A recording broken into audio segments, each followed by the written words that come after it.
अऊज़ु बिल्लाहि मिनश्शैतानिर्रजीम बिस्मिल्लाहिर्रहमानिर्रहीम वल-अस्र इन्नल इंसाना लफ़ी ख़ुस्र इल्लल्लज़ीना आमनु व अमिलुस्सॉलिहाति व तवासौ बिल हक़्क़ि व तवासौ बिस्सब्र सदक़ल्लाहुल अज़ीम। Dear students, welcome to today's session. और आज हम जो है नया टॉपिक स्टार्ट करेंगे, that is financial assets. Financial assets.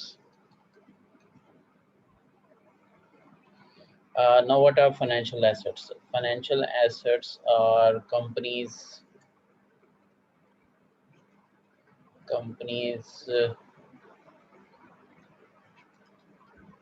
most liquid.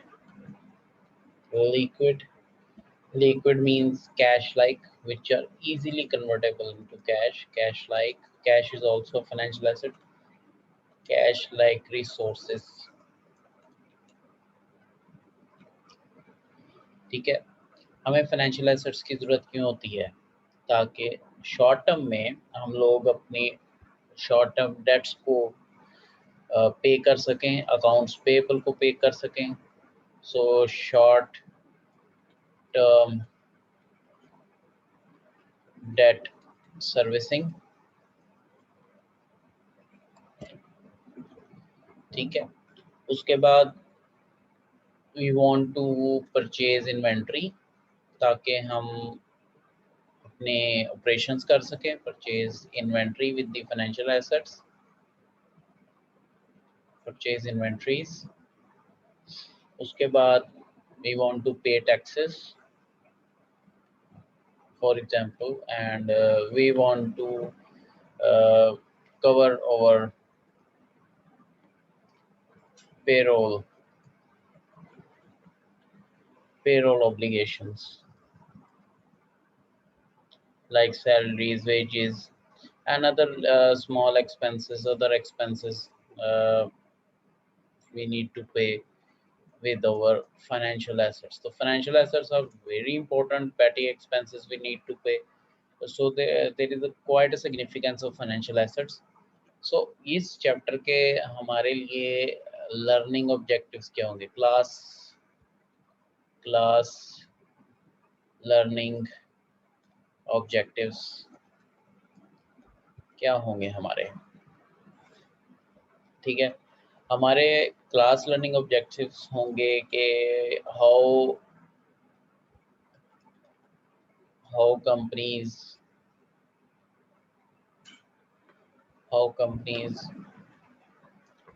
determine and report current value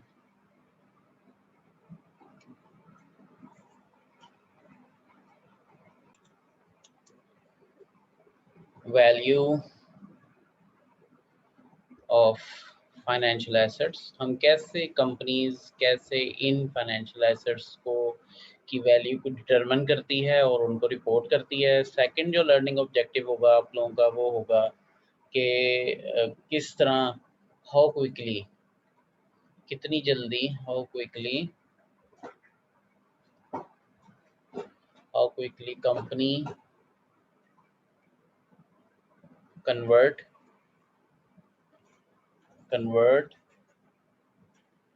converts liquid assets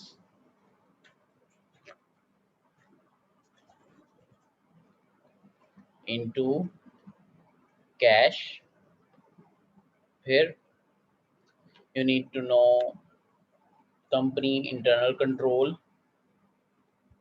company's internal control over cash और कैश इक्विवेलेंट्स। ठीक है, हम लोग इधर हल्की सी जो है, we would like to know how to make a bank reconciliation statement. Bank reconciliation statements.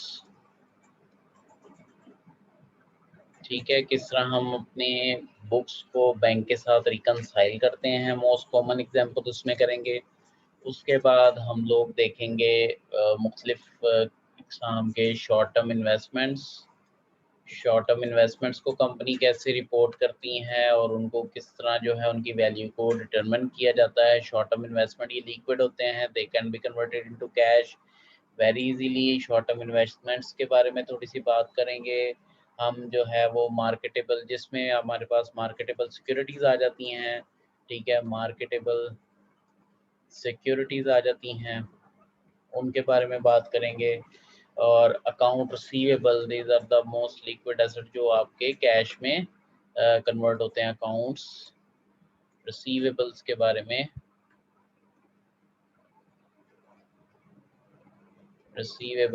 में थोड़ी सी बात करेंगे। ठीक है, so these are the class learning objectives of this chapter. So we come towards the why company need cash.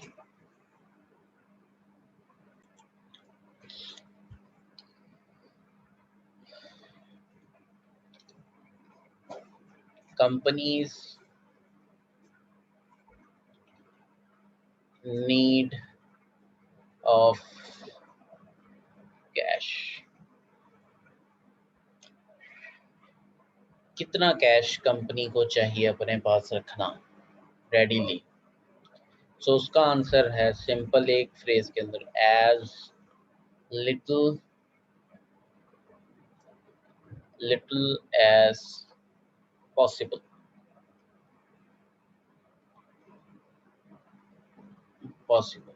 ठीक है, कोई भी कंपनी अपने पास ज़रूरत से ज़्यादा कैश नहीं रखेगी।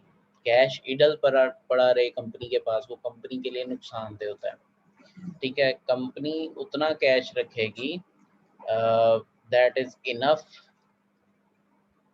ठीक है, that is enough to cover the short term obligations. ठीक है, कंपनी उतना कैश रखेगी जो उसकी शॉर्ट टर्म ऑब्लिगेशंस को पूरा करने के लिए काफ़ी होगा। ठीक है, और जो कैश, मतलब एक कैश हमारे पास कंपनी के पास पड़ा हुआ है, cash which is not needed, ठीक है, which is not needed for immediate future, उसको क्या करती है कंपनी, मतलब इडल पड़ा हुआ है उसको क्या करती है, उसको कंपनी फॉरन दे इन्वेस्ट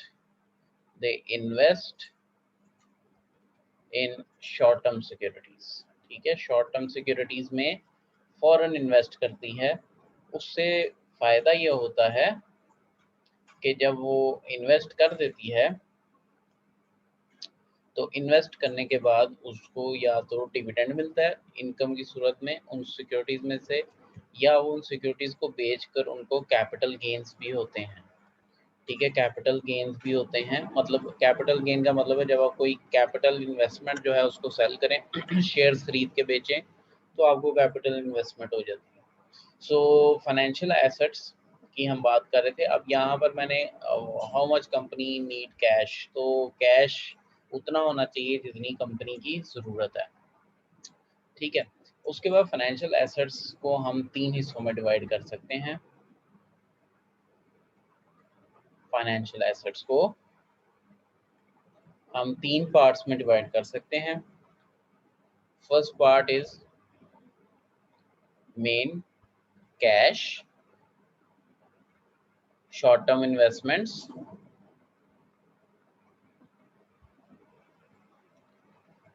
जिसमें आपके पास मार्केटेबल सिक्योरिटीज आ जाती हैं, short term investments, and there is accounts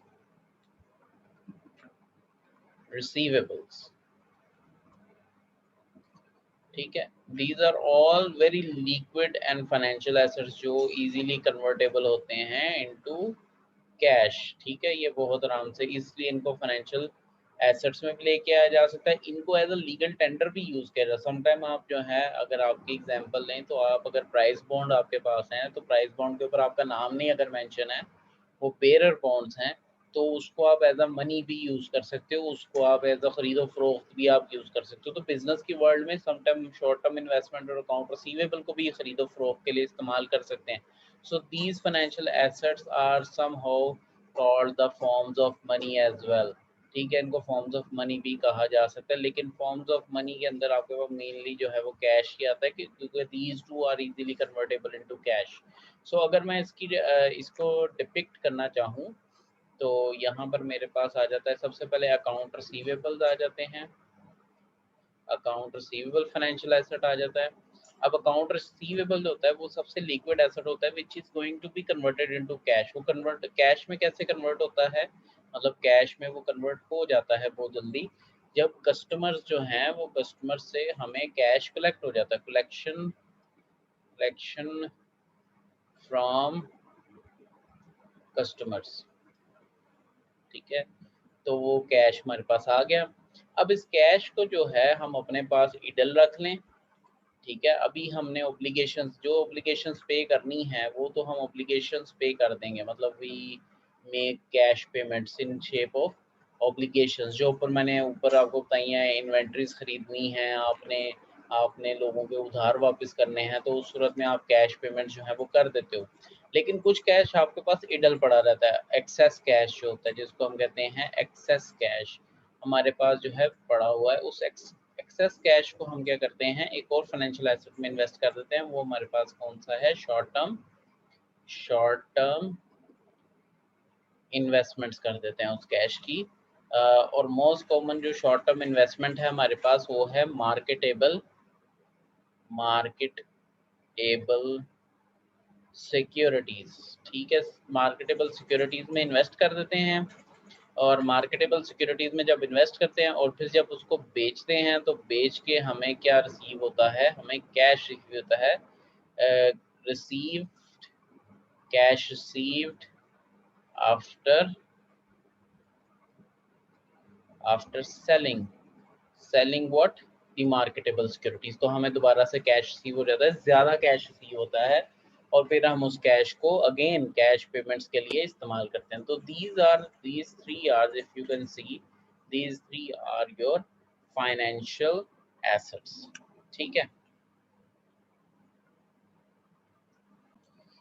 so अब हम आ जाते हैं बैलेंस शीट की तरफ। नेक्स्ट क्वेश्चन है कि how to value these financial assets, ठीक है। Question is how to value these financial assets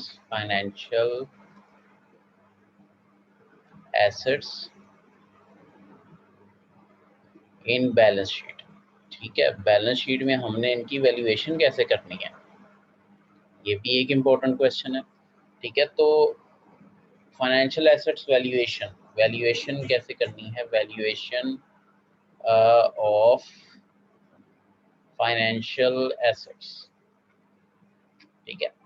financial assets, तो हमारे पास तीन फाइनेंशियल एसेट्स हैं, हम उनकी टाइप्स देख लेते हैं। लाइक फाइनेंशियल एसेट्स को FA में कह देता हूँ, टाइप्स ऑफ फाइनेंशियल एसेट्स। इसमें हमारे पास जो टाइप्स हैं तीन हैं। फर्स्ट ऑफ ऑल सबसे हमारे पास आ जाती है कैश, उसके बाद हमारे पास आ जाता है जी आपका शॉर्ट टर्म इन्वेस्टमेंट्स, ठीक है। देन हमारे पास आ जाती है रिसीवेबल्स, ठीक है, रिसीवेबल्स, ठीक हो गया। ये हमारे पास तीन टाइप्स ऑफ फाइनेंशियल एसेट्स आ गए। Basis of valuation, basis of valuation in balance sheet,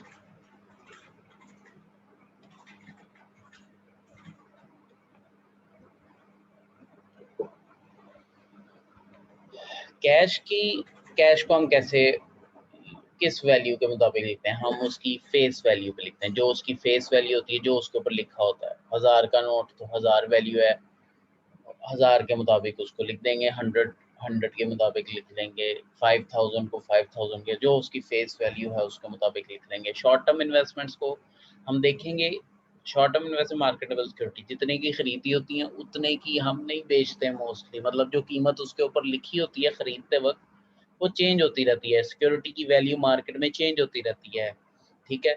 तो हम लोग क्या करते हैं, उस ये एक्सेप्शन है कॉस्ट प्रिंसिपल का। कॉस्ट प्रिंसिपल में हम हर एक की वैल्यू को उसकी कॉस्ट के मुताबिक रिकॉर्ड करते हैं, लेकिन ये जो है ये एक्सेप्शन है।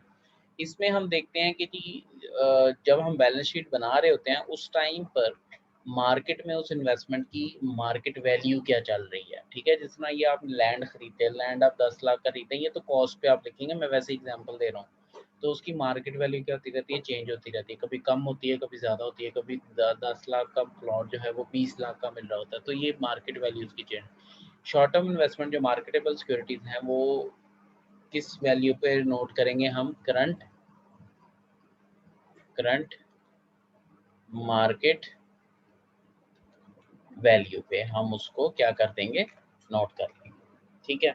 और रिसीवेबल जो है, रिसीवेबल मोस्टली उसी पे रिकॉर्ड होते हैं जितने हमने कस्टमर से रिसीव करने हैं, मतलब फेस वैल्यू पे ही रिकॉर्ड होंगे।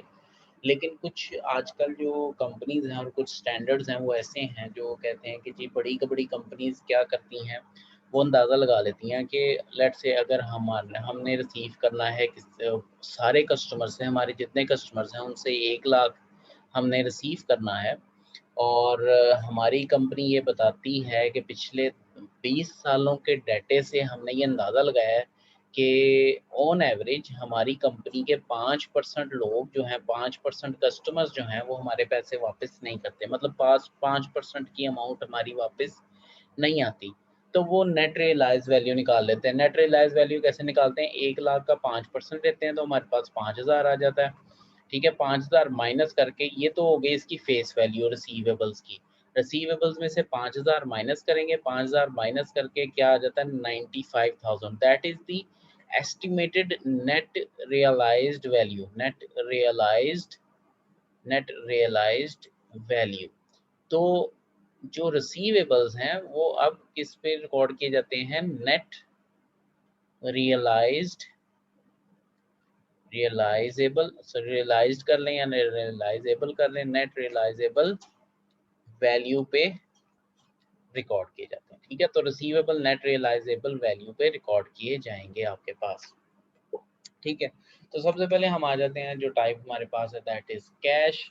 कैश को डिस्कस करना इज़ वेरी इंपॉर्टेंट, कैश को डिफाइन करना इज़ वेरी इंपॉर्टेंट, बिकॉज हमारे पास कैश जो है this is the primary item in our balance sheet.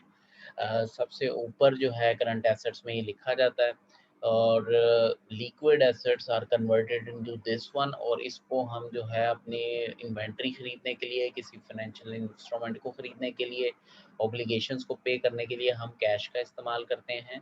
तो कैश को अगर आप देखें तो cash is a promissory note, ठीक है। इट इज़ अ प्रोमिस, अगर आप इसके ऊपर अपने जो है वो कोई नोट निकालें, उसके ऊपर देखें तो उसमें लिखा हुआ है हामिले हज़ा को मुतालबा पे अदा करेगा, ठीक है। ये उर्दू में लैंग्वेज में लिखा हुआ है, हामिले हज़ा को मुतालबा पे अदा करेगा। उसका मतलब ये है कि जो government has made a promise to you कि आपको, आप जब मुतालबा करेंगे तो आपको उसके अगेंस्ट कुछ ना कुछ मिलेगा।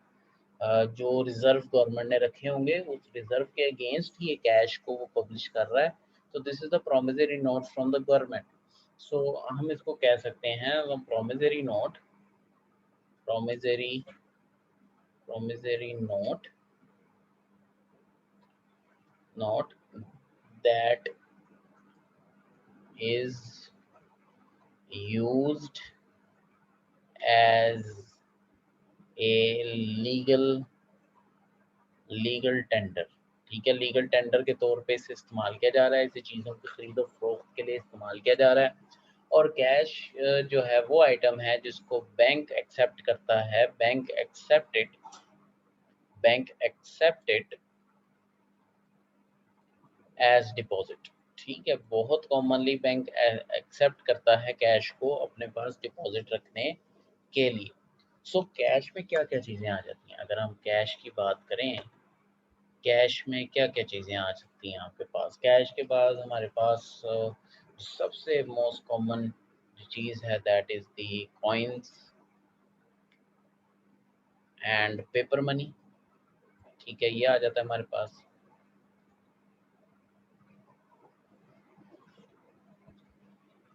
उसके बाद आजकल नई सूरत आई हुई है, मतलब बैंक से आप क्रेडिट कार्ड बनवा लो और शॉपिंग करें।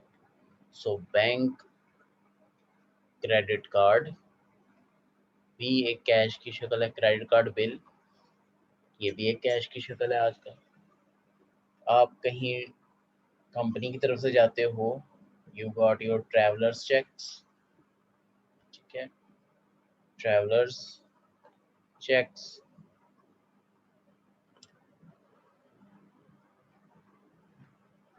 सिंपल चेक्स भी कैश की शक्ल में आ जाते हैं। मतलब आप सिंपल चेक्स यूज़ करते हो for making a transaction. Travellers cheque जब आप ट्रैवलिंग कर रहे हो, ट्रैवलिंग के दौरान आपने जो इस्तेमाल करनी है अमाउंट सेल परचेज के लिए, उसमें आप ट्रैवलर्स चेक लेके जा सकते हो। Then there are money orders as well which are which can be considered as cash money orders. So there are certain types of cash, debit credit transactions और बड़ी इलेक्ट्रॉनिक मनी आजकल आ चुकी है हमारे पास काफ़ी ज़्यादा, उसको हम यूज़ करते हैं। अगर हम इस कैश की डेफिनेशन को बढ़ा सकें, वैसे तो ये बुक में है, काफ़ी पुरानी बुक है, तो अब आजकल आपके पास ई मनी जो है, जो बुक में नहीं है, ई मनी आजकल आपके पास आ चुकी है। ठीक है, आप इलेक्ट्रॉनिक मनी के थ्रू आप पेमेंट करते हो, आप फिनटेक सॉफ्टवेयर के थ्रू पेमेंट करते हो। एक और नई टाइप आ चुकी है, बिटकॉइन आपके पास आ चुका है, बिटकॉइन के थ्रू आप पेमेंट्स करते हो, वो भी ई मनी की डेफिनेशन के अंदर ही कहीं आती है। ब्लॉकचेन एंड क्रिप्टो करेंसी आपके पास काफ़ी आ चुकी है जिसके ऊपर आप अपने पास रिकॉर्ड करते हो। So the question arises here is how we repeat cash in balance, how we report. ठीक है, how, next question, how we report cash in balance sheet. ठीक है, मैंने पहले तो बताया ये फेस वैल्यू पे लिखा जाता है। फर्दर बैलेंस शीट में रिपोर्ट करते हैं हमें मुख्तलिफ कैश की टाइप्स को भी देखना पड़ता है। तो हम लोग तीन तरह की टाइप्स देखते हैं, कैश इक्विवेलेंट्स, जो जिसमें कैश भी शामिल होते हैं, कैश एंड कैश इक्विवेलेंट्स। ठीक है, कैश इक्विवेलेंट्स। एक और जो कैश होता है, मतलब रिस्ट्रिक्टेड कैश इसको कहते हैं। अभी बताता हूँ क्या होता है रिस्ट्रिक्टेड कैश। रिस्ट्रिक्ट कैश किसी किसी मकसद के लिए कैश को रोका जाए। और थर्ड जो टाइप है वो है line of credit, lines of credit. ठीक है, इन तीनों को डिस्कस करते हैं और इन तीनों को हम रिकॉर्ड करते हैं अपने अकाउंटिंग रिकॉर्ड में। सो हमारे पास सबसे पहले आ जाता है जी कैश इक्विवेलेंट्स। कैश इक्विवेलेंट्स, ठीक है। तो कैश इक्विवेलेंट्स जो हैं, दीज आर दी ये सारे जो है, मतलब अकाउंट रिसीवेबल, आपके मार्केटेबल सिक्योरिटीज, दीज आर, ये लिखे जाते हैं कंबाइंड विद कैश। ठीक है, कैश के साथ इनको लिखा जाता है क्योंकि ये बहुत लिक्विड होते हैं। ठीक है, और ये जल्दी से जल्दी ये जो है कैश में कन्वर्ट हो सकते हैं। इनको क्विक जो है एसेट भी कहा जाता है। ये काफ़ी जल्दी जो है कैश में कन्वर्ट हो जाते हैं। मतलब कितनी जल्दी हो जाते हैं, they matures in matures within 90 days और 3 मंथ्स। ठीक है, 90 डेज और 3 मंथ्स में ये कन्वर्ट हो जाते हैं। ठीक है, इनकी जो, ये इतने शॉर्ट टर्म होते हैं कि इनमें इतनी फ्लक्चुएशन नहीं आती, इनकी स्टेबल मार्केट वैल्यू रहती है। स्टेबल मार्केट वैल्यू, ये चेंज नहीं होती इतनी ज़्यादा क्योंकि थोड़े टाइम के लिए होते हैं, तो स्टेबल मार्केट वैल्यू इनकी रहती है। ठीक है, और बहुत ही लिक्विड और शॉर्ट टर्म जो है, and liquid and short term investments होती हैं ये। ठीक है, अगेन मैं इसको बता दूं कैश इक्विवेलेंट क्या होते हैं। These are the most liquid and short-term investment ठीक है। Most liquid short term investment, these are return combined with cash, ठीक है। उसके बाद इनकी market value is very stable, okay, and then these cash equivalents mature within 90 days, ठीक है, which is very important to know, ठीक है। अब हमारे पास आ जाता है, ये तो कैश इक्विवेलेंट्स आ गया जिसको हम उसकी फेस वैल्यू पे अपने बैलेंस शीट में रिपोर्ट करते हैं। बैलेंस शीट में 3 तरह के कैश रिपोर्ट किए जाते हैं। पहले कैश इक्विवेलेंट्स रिपोर्ट किए जाते हैं, फिर रिस्ट्रिक्टेड कैश रिपोर्ट किया जाता है, और देन जो है लाइन ऑफ क्रेडिट रिपोर्ट किया जाता है। और रिस्ट्रिक्टेड कैश के ऊपर हम आ जाते हैं। Restricted cash,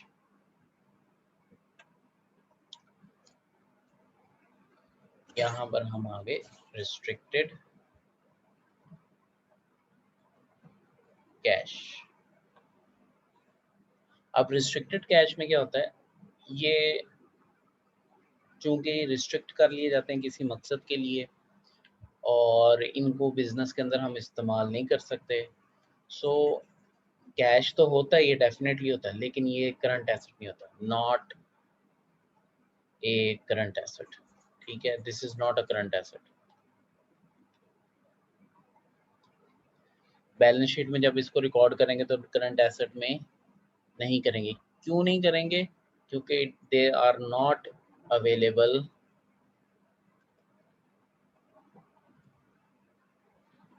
for paying liabilities, ठीक है, ये लाइबिलिटीज पे करने के लिए अवेलेबल नहीं होते। और तीसरी जो चीज इसमें आती हैं, दे आर लिस्टेड, अब बैलेंस शीट में जब हम इनको लिस्ट करेंगे, they are listed as an investment. ये इन्वेस्टमेंट्स के तौर पे, लॉन्ग टर्म इन्वेस्टमेंट्स के तौर पे लिखा जा सकता है। फॉर एग्जांपल मैं आपको एक एग्जांपल इधर दे देता हूँ। Most recently we have open account at HBL, और HBL ने एक अकाउंट की टाइप हमें बताई, और उस अकाउंट में उन्होंने कहा कि आपने अपना कैश रिस्ट्रिक्ट करना है 30,000 तक। आप 30,000 तक रिस्ट्रिक्ट करेंगे, 30,000 से कम नहीं रखेंगे। नो, हम लोग जब 30,000 से कम करते हैं उस अकाउंट में तो हमें पेनल्टी पे करनी पड़ती है। So we have to restrict over 30,000 there, और 30,000 से अबव भी बैलेंस रखना, तो उसके ऊपर हमें कुछ फैसिलिटीज़ भी दी जाएंगी। सो जो बैलेंस शीट के अंदर जो अब रिस्ट्रिक्टेड अमाउंट हम कैसे रिपोर्ट करें बैलेंस शीट, मतलब एक हमारी ऑब्लिगेशन है बैंक के साथ, और बैंक ने कहा है जी आप इतना कैश अपने अकाउंट में लाजमी रखना है, और वो हमारे ऊपर रिस्ट्रिक्शन लगा दिया है। सच हम उसको बैलेंस शीट में वैसे तो शो नहीं कर सकते, रिस्ट्रिक्टेड कैश अलग शो करें और दूसरा कैश हम अलग शो करें। हम बस ये कर देते हैं, बैलेंस शीट तो हम वैसे बना लेते हैं, टोटल कैश के साथ बना लेते हैं, लेकिन जो हमारा रिस्ट्रिक्टेड कैश है उसको हम नोट्स के अंदर, रिपोर्ट की नोट्स के अंदर हम रिपोर्ट कर देते हैं, वैसे लिख देते हैं कि इतनी अमाउंट हमारा रिस्ट्रिक्टेड कैश है अकाउंट में।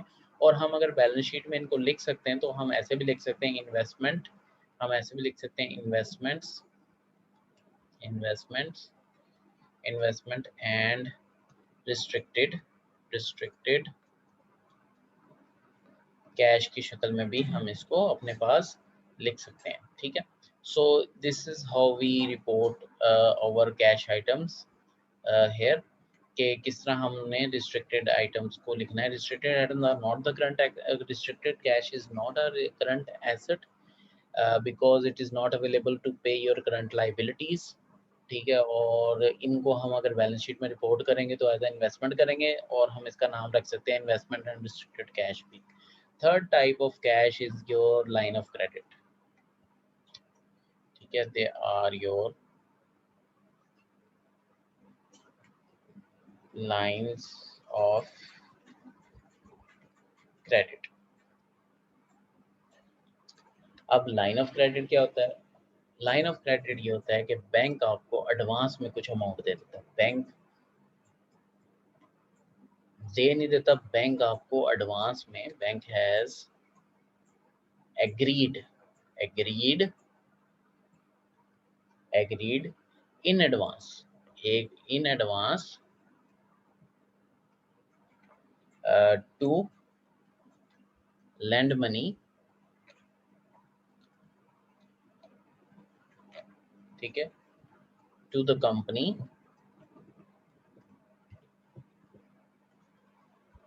company or firm up to specified limit। ठीक है, एक स्पेसिफाइड लिमिट तक जो है बैंक एक लाइन ऑफ क्रेडिट आपको दे देता है। ठीक है, तो ये एग्रीमेंट है, ये अभी इसके अंदर कोई ट्रांजैक्शन नहीं हुई।